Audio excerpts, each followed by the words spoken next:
नमस्ते फ्रेंड, कैसे हैं आप सभी।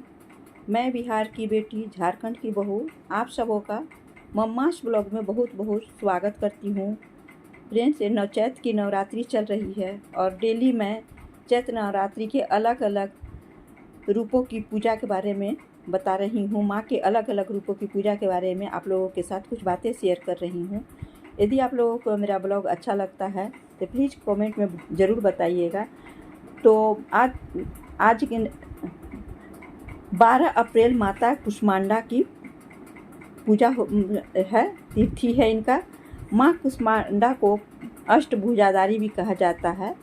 ऐसी मान्यता है कि जब सृष्टि की अस्तित्व नहीं था तब कुष्मांडा देवी ने ब्रह्मांड की रचना की थी। अपनी मंद मंद मुस्कान भर से ब्रह्मांड की उत्पत्ति करने के कारण उन्हें कुष्मांड के नाम से जाना जाता है। इसलिए इस सृष्टि की आदि स्वरूपा, आदि शक्ति हैं।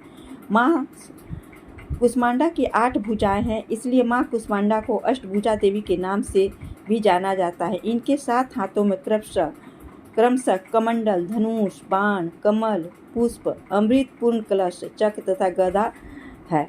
8वें हाथ में सभी सिद्धियां और निधियां को देने वाली जपमाला है। माँ शिव का सवारी करती हैं। देवी कुष्मांडा का निवास सूर्य मंडल के भीतर के लोक में है, जहाँ निवास कर सकने की क्षमता और शक्ति केवल इन्हीं में है। माता कुष्मांडा को आशीर्वाद पाने के लिए इनका पूरा श्रद्धा से आप सभी पूजा करें।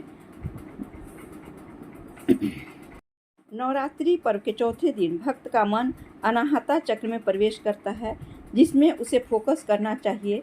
केवल माँ कुष्मांडा की पूजा करने से भक्त को अपने सभी दुखों और तकलीफों से मुक्ति मिलती है। इसके अलावा उसे दीर्घायु, प्रसिद्धि, ताकत और अच्छे स्वभाव, अच्छे विचार की वृद्धि होती है। इनकी कृपा से सभी प्रकार के रोग शोक दूर हो जाते हैं। अखंड सौभाग्य की प्राप्ति होती है। मनुष्य भाग्यशाली बन जाता है।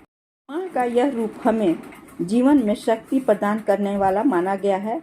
माँ कुष्मांडा को कुम्हारा यानी पेठा सबसे प्रिय है, इसलिए इनकी पूजा में पेठा का भोग लगाया जाना चाहिए। इनकी प्रिय भोग है पेठा। वस्त्र, इन्हें कौन सा वस्त्र अर्पित करना चाहिए। इस दिन देवी कुष्मांडा को पीले रंग का फूल या चमेली का फूल अर्पित करना चाहिए। और वस्त्र माँ कुष्मांडा को पीले रंग बहुत पसंद है, इसलिए इस दिन माता कुष्मांडा को पीले रंग का वस्त्र, पीले चूड़ी, पीले मिठाई आदि अर्पित करें। इससे माता जल्दी प्रसन्न हो जाती हैं। पूजा विधि क्या है। ऐसे करें पूजा और फूल अर्पित। सबसे पहले कलश और उसमें उपस्थित देवी देवताओं की पूजा कीजिए। उसके बाद अन्य देवी देवताओं की पूजा करें। इनके बाद माता कुष्मांडा की पूजा करें। नवरात्रि का चौथा दिन माता कुष्मांडा का पूजा होता है। देवी का मंत्र देवी की पूजा उनके महामंत्र के बिना बिल्कुल न करें। माँ कुष्मांडा के बीच मंत्र का भी जाप कर सकते हैं। ऐसा माना जाता है कि दुर्गा माता के चौथे रूप को फूल चढ़ाने से भक्तों के सारे संकट दूर हो जाते हैं।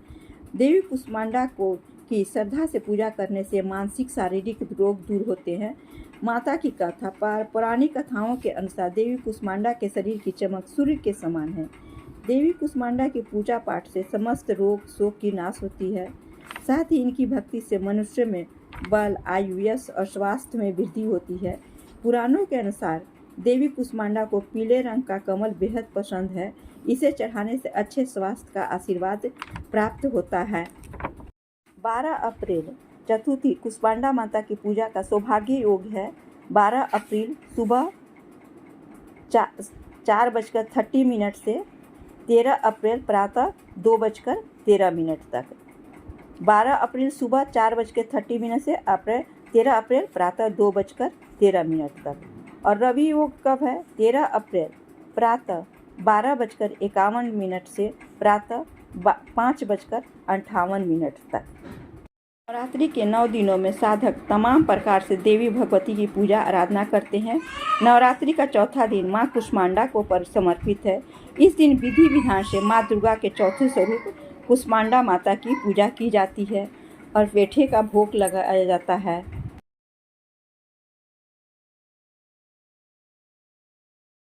माता कुष्मांडा का एक नाम अष्टभुजा देवी के नाम से भी जाना जाता है, अतः ये अष्टभुजा देवी के नाम से भी विख्यात है। माँ कुष्मांडा की उपासना से भक्तों के समस्त रोग शोक मिट जाते हैं। इनकी भक्ति से आयु, यश, बल और आरोग्य की वृद्धि होती है।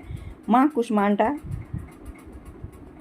अल्प सेवा और भक्ति से प्रसन्न होने वाली हैं। यदि मनुष्य सच्चे हृदय से इनका शरणागत बन जाए तो फिर उसे अत्यंत सुगमता से परम पद की प्राप्ति होती है। दोस्तों, ये कमल का फूल की माला यदि आप माँ भगवती को चढ़ाते हैं तो इनकी प्रसन्नता और इनके आशीर्वाद बहुत ही जल्द मिलता है, ऐसा मान्यता में कहा जाता है।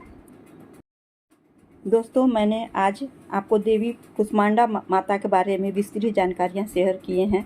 तो थैंक्स फॉर वाचिंग, और प्लीज़ आप लोगों को मेरा ब्लॉग अच्छा लगता है प्लीज़ लाइक, शेयर और सब्सक्राइब अवश्य कीजिएगा। फिर मिलते हैं एक नई जानकारी के साथ, तब तक के लिए आप